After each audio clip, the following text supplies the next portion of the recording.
بسم اللہ الرحمن الرحیم۔ سحر ٹی وی کے ناظرین و سامعین السلام علیکم۔ امید کرتے ہیں کہ آپ سب باخیریت ہوں گے۔ 1977 میں ایک کینیڈین پروفیسر گیری میلر نے قرآن مجید میں سے خامی تلاش کرنے کا ارادہ کن وجوہات کی بنا پر کیا؟ یہ عیسائی پروفیسر قرآن مجید سے خامی ڈھونڈ کر اس مقصد کے لیے استعمال کرنا چاہتا تھا؟ اس عیسائی مبلغ پروفیسر نے کتنے عرصے میں قرآن مجید کا مطالعہ مکمل کیا؟ یہ عیسائی مبلغ اس یونیورسٹی کا پروفیسر تھا۔ کینیڈین پروفیسر گیری میلر نے قرآن مجید کے مطالعے کے بعد جو کچھ لکھا انتہائی غیر جانبداری کے ساتھ لکھا۔ اس کی کیا وجوہات تھی؟ قرآن مجید کی وہ کون سی چیز تھی جس نے میلر کو متاثر کیا؟ قرآن مجید پر تحقیق کے بعد پروفیسر میلر نے کس نام سے اور کیا لیکچر دیا؟ اس کے دل میں ایسا کیا تھا جو اس کو ایسا کرنے پر اکسا رہا تھا؟ کیا کینیڈین پروفیسر گیری میلر نے اسلام قبول کر لیا تھا؟ 1977 میں ایک کینیڈین پروفیسر گیری میلر نے قرآن مجید میں سے کوئی خامی تلاش کرنے کا ارادہ کیا۔ گیری میلر ٹورنٹو یونیورسٹی میں پڑھاتا تھا اور عیسائی مبلغ بھی تھا۔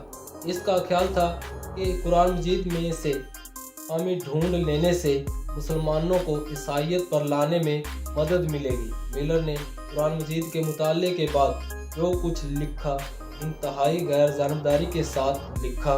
قرآن کے باغور مطالعے کے بعد میلر نے لکھا کہ ایسی تحریر لکھنا کسی انسان کا کام نہیں ہو سکتا۔ قرآن مجید کی سب سے پہلی چیز جس نے میلر کو متاثر کیا وہ اس کتاب مقدس کی کئی آیات کا ایک خاص انداز تھا۔ مثلا سورۃ النساء کی 82ویں آیت جس کا ترجمہ ہے کہ کیا وہ قرآن پر غور نہیں کرتے؟ اگر یہ قرآن مجید اللہ کے سوا کسی اور کا کلام ہوتا تو بے شک وہ اس میں کئی غلطیاں پاتے۔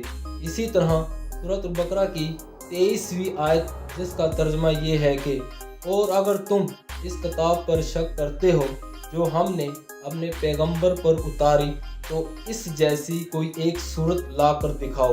قرآن مجید پر تحقیق کے بعد پروفیسر میلر نے دی امیزنگ قرآن کے نام سے ایک لیکچر دیا جس میں اس نے کہا کہ دنیا میں ایسا کوئی مصنف نہیں ہے جو ایک کتاب لکھے اور پھر لوگوں کو چیلنج کرے کہ آؤ میری کتاب میں غلطی نکال کر دکھاؤ جس طرح قرآن میں بارہا کہا گیا ہے۔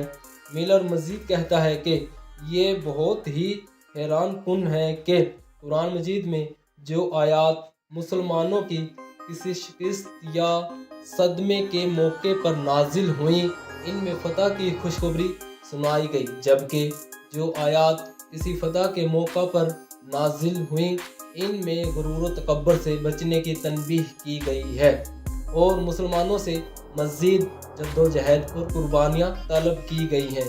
گیری میلر کہتا ہے کہ اگر کوئی شخص اپنی آپ بیتی لکھتا ہے تو وہ اپنی فتوحات کو بڑھا چڑھا کر بیان کرتا ہے اور شکست کو بھی ہلے بہانے سے جیت ہی قرار دینے کی کوشش کرتا ہے، لیکن قرآن میں تسلسل کے ساتھ اور انتہائی منطقی انداز میں اس کے بالکل برعکس لکھا گیا ہے۔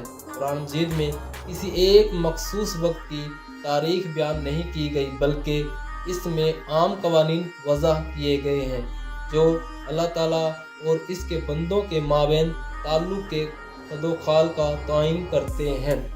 واضح رہے کہ گیری میلر نے 1977 میں قرآن مجید پر تحقیق کا آغاز کیا تھا اور محض ایک سال بعد 1978 میں انہوں نے اسلام قبول کر لیا اور اپنا نام عبدالاحد رکھ لیا تھا۔ اس کے بعد سے انہوں نے اپنی زندگی اسلام کی دعوت کے لیے وقف کر دی۔ وہ ٹی وی چینلز، پروگرامز میں، پبلک لیکچرز میں لوگوں کو اسلام کی تبلیغ کرتے رہے ہیں اور کہا جاتا ہے کہ اللہ تعالیٰ کسی کو ہدایت دیتا ہے تو اس کا سینہ اسلام کے لیے کھول دیتا ہے۔